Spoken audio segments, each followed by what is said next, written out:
Hello class 11th, welcome to learn with Janit Guru. मैं हूं निकी पंडित और आज की क्लास में हम करेंगे बैक एक्सरसाइज क्वेश्चन।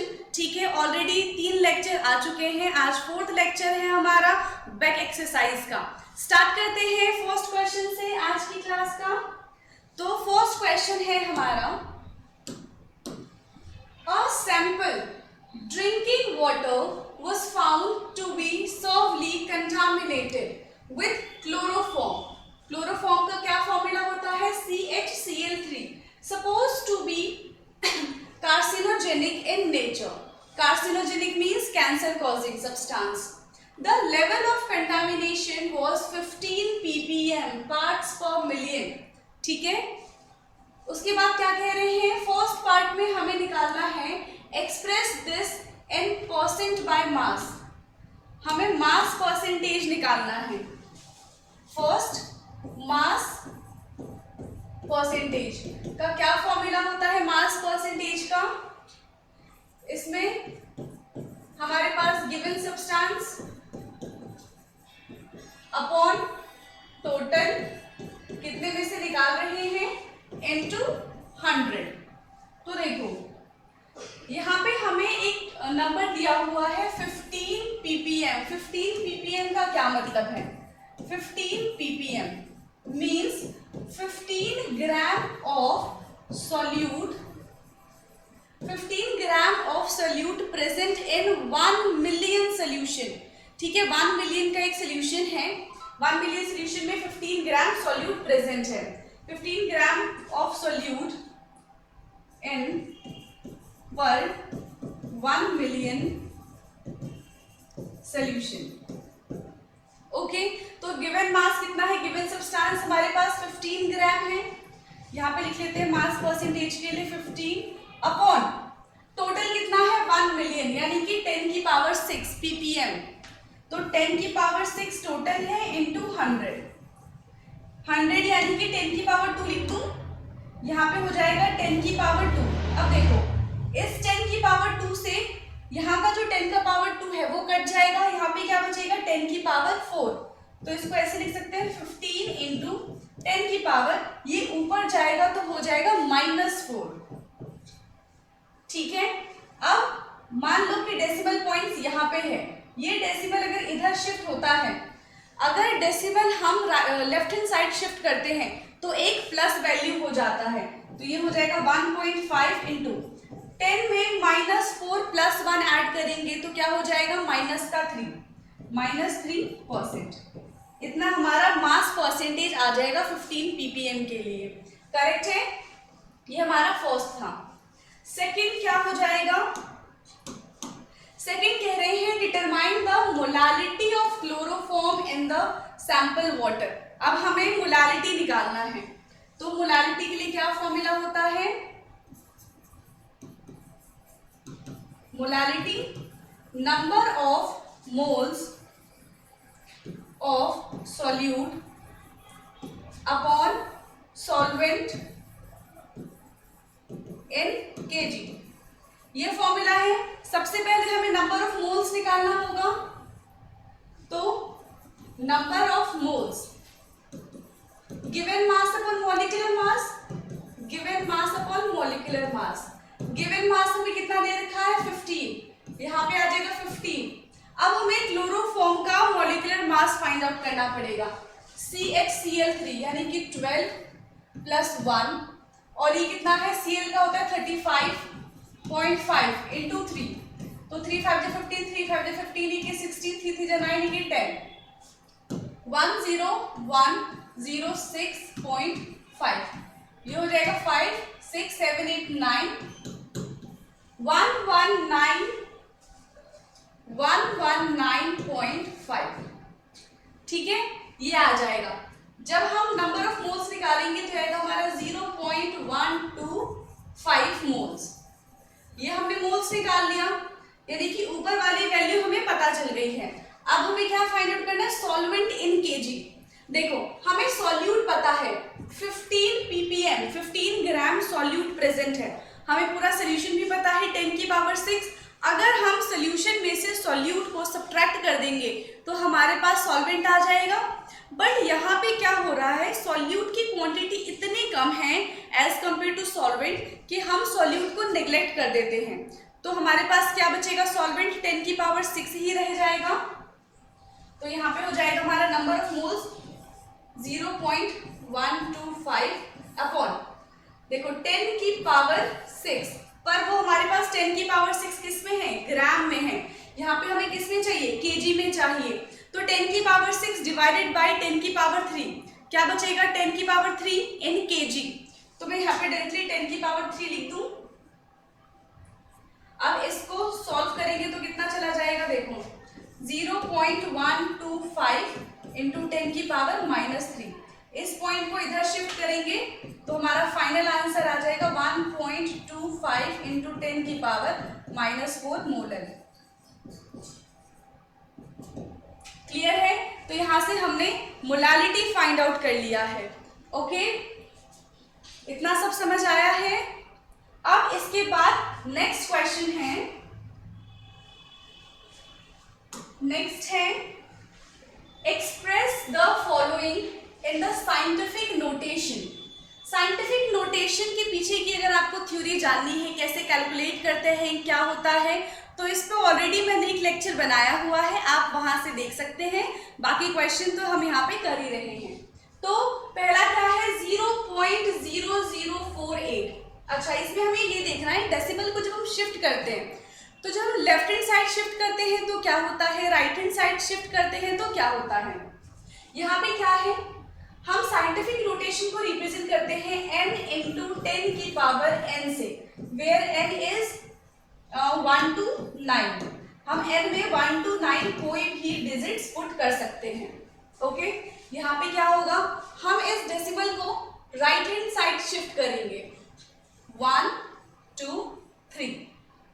जब हम डेसिमल को राइट हैंड साइड शिफ्ट करते हैं तो जो पावर होती है वो नेगेटिव आती है। तो ये हो जाएगा हमारा 4.8। अब कितनी बार शिफ्ट किया है, 1 2 3, तो ये हो जाएगा इंटू 10 की पावर -3। ठीक है, यहाँ पे देखो पॉइंट यहाँ कहीं पे होगा, हम लेफ्ट हैंड साइड शिफ्ट कर रहे हैं 1 2 3 4 5, तो ये हो जाएगा 2.34 इंटू 10 की पावर 5।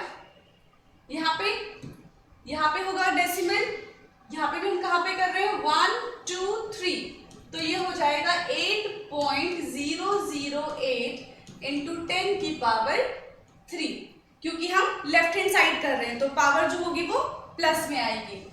यहाँ पे भी 1 2, तो ये हो जाएगा 5.000 इंटू 10 की पावर 2 शिफ्ट किया है हमने तो 2 हो जाएगा।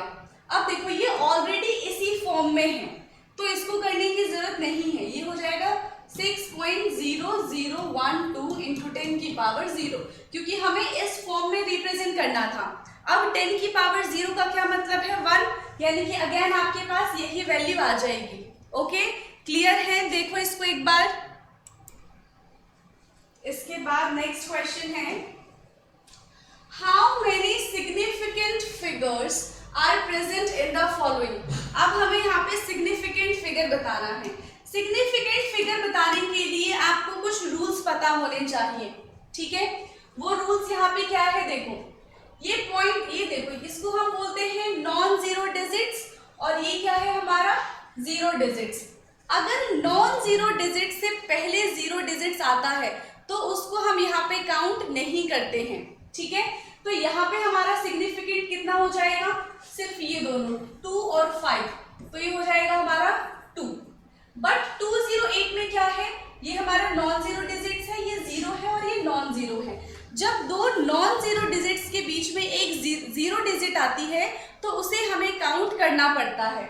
यहाँ पे जो सिग्निफिकेंट फिगर आ जाएगा वो हो जाएगा 3। सेम यहाँ पर भी है 5005, दो नॉन जीरो डिजिट्स के बीच में जीरो डिजिट आ रहा है तो उसको भी काउंट करना पड़ेगा। यहाँ पे भी आ जाएगा हमारा सिग्निफिकेंट 3।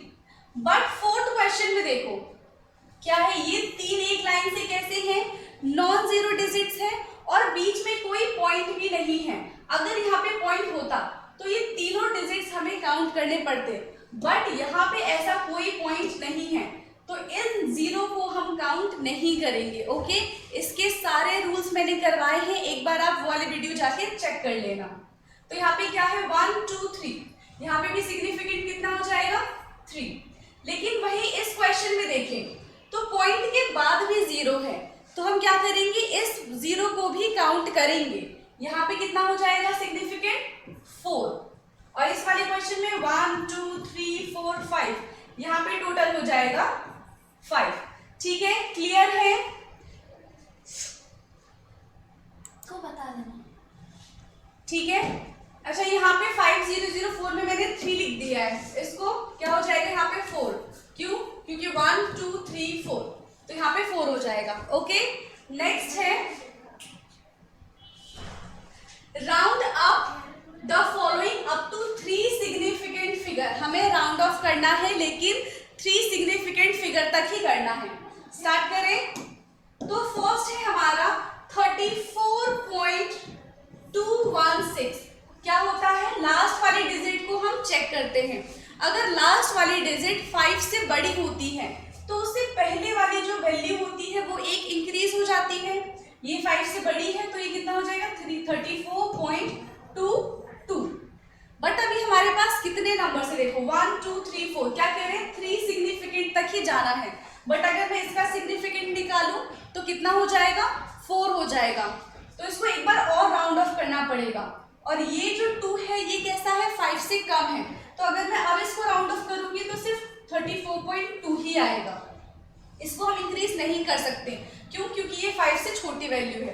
तो इसका राउंड ऑफ करने के बाद हमें मिलेगा 34.2। ओके, नेक्स्ट है 10.4107। अब इसका राउंड ऑफ करेंगे तो यहाँ पे वैल्यू बढ़ जाएगी, ये हो जाएगा 10.411। अब यहाँ पे राउंड ऑफ करने पे वैल्यू इंक्रीज नहीं होगी, बट हमें करना पड़ेगा। ये हो जाएगा 41। एक बार और राउंड ऑफ करेंगे तो 10.4, तो इसका राउंड ऑफ करने के बाद आ रहा है हमें 10.4। हम ये बार बार इसीलिए कर रहे हैं क्योंकि क्वेश्चन में हमसे कहा है कि सिर्फ 3 ही सिग्निफिकेंट फिगर होने चाहिए, और ये 3 सिग्निफिकेंट फिगर है। नेक्स्ट है 0.04597। सबसे पहले इसको हम क्या करेंगे, साइंटिफिक नोटेशन की फॉर्म में लिख लें, ये एक इधर और एक इधर आ जाएगा, तो 4.597 इंटू 10 की पावर -2 ये हो जाएगा।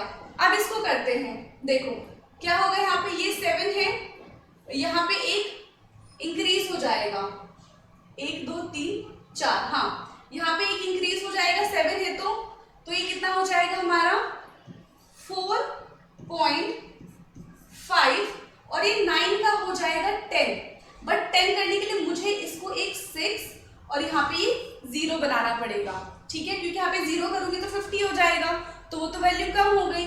तो अब हमारा क्या हो जाएगा 4.60 इंटू 10 की पावर -2, यहाँ पे हो गया 4.60 इंटू 10 की पावर -2। अब देखो ये इस वाले 0 को भी हम काउंट करेंगे, क्यों? क्योंकि ये वाला 0 पॉइंट के बाद में आ रहा है। नेक्स्ट है 2808, तो हम मानेंगे कि पॉइंट यहाँ पे रहा होगा। ठीक है, अब इसको हम करेंगे तो क्या हो जाएगा 2808। इसको करने अगर राउंड ऑफ करेंगे तो कुछ ऐसा आ जाएगा, 2810 के आसपास की वैल्यू आएगी। क्योंकि अगर मैंने यहाँ पे हम क्या कर सकते हैं, पॉइंट मान लो कोई भी अगर दूसरी वैल्यू होगी तो ये ज्यादा से ज्यादा 2809 तक जा सकता है। ठीक है, और अगर चेंज नहीं भी करना है तो हम इसको एज इट इज भी लिख सकते हैं। ओके, तो ये हमारा 2808, या फिर हम इसको चलो 2808 ही रहने देते हैं यहाँ पे फिलहाल, तो क्योंकि कोई पॉइंट नहीं है हमारे पास। लेकिन अगर हमें इसको राउंड ऑफ करना है तो हम क्या करेंगे, क्योंकि हमें 3 ही डिजिट चाहिए, क्वेश्चन में कहा है कि 3 ही सिग्निफिकेंट होने चाहिए। यहाँ पे हमारे पास 4 हो रहा है, हम क्या कर सकते हैं, यहाँ पे पॉइंट ले लें, इसको साइंटिफिक नोटेशन में कन्वर्ट कर दें, तो डेसिमल अगर यहाँ पे है तो 1 2 3, तो ये हो जाएगा 2.808 इंटू 10 की पावर कितना हो जाएगा, यहाँ पे लेफ्ट हैंड साइड जा रहे हैं तो प्लस का 3 हो जाएगा। ठीक है, अब यहाँ पे 8 है, इसको एक कैरी देंगे तो ये कितना हो जाएगा, 1 हो जाएगा। ये हमारा आ जाएगा 2.81 इंटू 10 की पावर 3। ओके, डन ये वाला भी। अब नेक्स्ट क्वेश्चन है, the following data are obtained when dinitrogen and dioxygen react together to form different compound। ये डिफरेंट क्वांटिटी लिखी हुई है डाइनाइट्रोजन की, ठीक है, और जब हम ऑक्सीजन के साथ यानी कि डाइऑक्सिन के साथ मिलाएंगे तो डाइऑक्सिन की क्वांटिटी ये दे रखी है। Which law of chemical combination is obeyed by the experimental data? Give its statement। हमें बताना है जो हमने सारे लॉस पढ़े थे उनमें से ये किस लॉ को फॉलो कर रहा है। अब देखो यहाँ पे डिफरेंट क्वांटिटी दे रखी है, अगर हम इन दोनों में से किसी एक एलिमेंट की क्वांटिटी को फिक्स कर लेते हैं, जैसे कि हम यहाँ पे करते हैं 14 ग्राम के लिए 14 ग्राम डाइनाइट्रोजन के लिए 16 ग्राम डाइऑक्सीजन चाहिए तो एक कंपाउंड बनेगा। दूसरा कंपाउंड है 14 ग्राम डाइनाइट्रोजन के लिए 32 ग्राम डाइऑक्सीजन चाहिए। अगर मैं इसकी क्वांटिटी को हाफ कर दूं, 14 ग्राम फिक्स कर दूं, तो इसकी क्वांटिटी भी हाफ हो जाएगी। ठीक है, तो हम मान लेते हैं 16 ग्राम और इसकी क्वांटिटी फिर से मैंने हाफ कर दी 14 ग्राम, तो ये हो जाएगा 40 ग्राम। अब देखो ये करने के पीछे का क्या पर्पस है, हमने यहाँ पे क्या किया है, एक एलिमेंट की क्वांटिटी हमने फिक्स कर दी, उसके कंपैरिजन में हम चेक कर रहे हैं कि सेकेंड जो एलिमेंट है या फिर सेकेंड जो मॉलिक्यूल है उसकी क्वांटिटी कैसे डिफर कर रही है। ठीक है, तो यहाँ पे है कि दो एलिमेंट है हमारे पास, नाइट्रोजन एंड ऑक्सीजन। हम दो एलिमेंट से अलग अलग कंपाउंड बना सकते हैं। एक एलिमेंट की हम क्वांटिटी को फिक्स करेंगे और उसके कंपैरिजन में जो अदर क्वांटिटी है, जो अदर एलिमेंट है उसकी क्वांटिटी जो है वो वेरी कर रही है। तो ये कौन सा है, law of multiple proportion. Law of multiple proportion में ही ऐसा होता था। ठीक है, उसमें क्या करते हैं, when two or more element combine together to give two or more different compound in a simple ratio, तो एक एलिमेंट का जो रेशियो है वो फिक्स हो जाता है with respect to another element. Okay, तो यहाँ पे पूछ रहे हैं which law of chemical combination is obey, तो this is law of multiple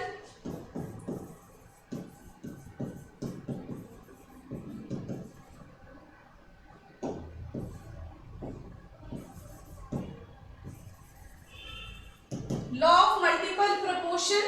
ठीक है, क्या है law of multiple proportion, when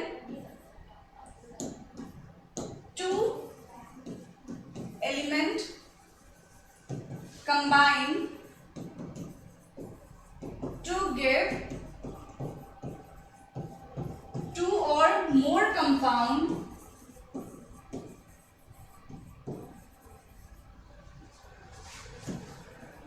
in a fixed ratio, then the ratio of one element varies with respect to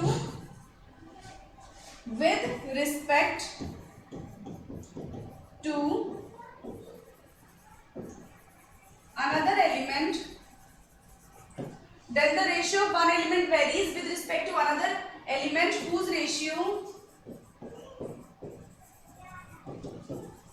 is fixed। जिसकी ratio fix होती है उसके comparison में जो दूसरा एलिमेंट है वो वेरी करता है। क्लियर है? नेक्स्ट क्वेश्चन,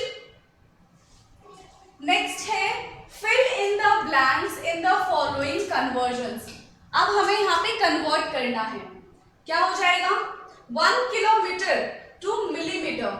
तो देखो 1 किलोमीटर यानी कि 1 किलोमीटर में कितने मीटर होते हैं, 10 की पावर 3 मीटर। ठीक है, अब मुझे इसको मिलीमीटर में कन्वर्ट करना पड़ेगा, तो 1 किलोमीटर में 10 की पावर 3 मीटर होता है, मिलीमीटर में क्या हो जाएगा, फिर से 10 की पावर 3 और ये 10 की पावर 3 है ही मिलीमीटर, यानी कि 10 की पावर 6 मिलीमीटर। 1 किलोमीटर में 10 की पावर 6 मिलीमीटर होता है, यहाँ पे लिख देंगे 10 की पावर 6। अब बताना है 1 किलोमीटर में कितने पिकोमीटर होता है। तो देखो यहाँ पे क्या है, 1 मीटर में 10 की पावर 12 पिकोमीटर होता है, ठीक है। तो 1 किलोमीटर में कितना हो जाएगा, यहाँ पे 10 की पावर 12 इंटू 10 की पावर 3, यानी कि 10 की पावर 15 पिकोमीटर, यहाँ पे आएगा 10 की पावर 15। नेक्स्ट है, ठीक है, 1 मिलीग्राम में कितना केजी है। हमें पता है कि 1 ग्राम में 1000 केजी होता है, 1 ग्राम में 1000 केजी, यानी कि नहीं, ये क्या लिख रहे हैं, ये हो जाएगा, ये 1 केजी में 1000 ग्राम होता है। और अगर वही इसका उल्टा कर दे तो 1 ग्राम में 10 की पावर -3 केजी हो जाएगा, ठीक है। 1 ग्राम में 10 की पावर -3 केजी, और 1 मिलीग्राम में फिर कितना हो जाएगा, फिर से 10 की पावर -3, तो यहाँ पे हो जाएगा 10 की पावर -6 केजी, यानी कि मिलीग्राम में 10 की पावर -3 केजी हो जाएगा। अब हमें बताना है 1 मिलीग्राम में कितने नैनोग्राम होते हैं, ठीक है। तो यहाँ पे क्या हो जाएगा, ये हमारा हो जाएगा 1 मीटर में 10 की पावर 9 नैनोग्राम होता है, 9 नैनो, 1 मीटर में 10 की पावर 9 नैनो होता है। अब देखो यहाँ पे भी ग्राम है, यहाँ पे भी ग्राम है। हमने किया था 1 मिलीग्राम में 10 की पावर -6 केजी है, और अगर सिर्फ ग्राम की अगर हम बात करें तो 1 ग्राम में 10 की पावर -3 केजी हो जाएगा। यहाँ से अगर मैं नैनोग्राम की बात करूं तो 10 की पावर 9 नैनोग्राम इंटू 10 की पावर 9 ग्राम इंटू 10 की पावर -3, तो हमारे पास आ जाएगा 10 की पावर 6 नैनोग्राम, यहाँ पे आएगा 10 की पावर 6। इसके बाद है लास्ट,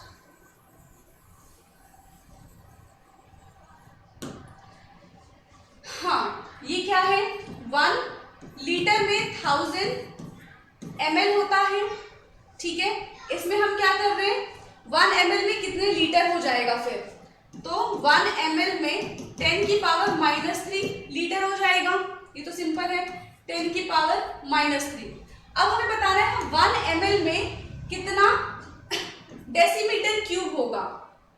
तो देखो 1 ml is equal to 1 centimetre होता है, ठीक है। 1 ml is equal to 1 centimetre, और 1 centimetre is equal to 1 decimetre.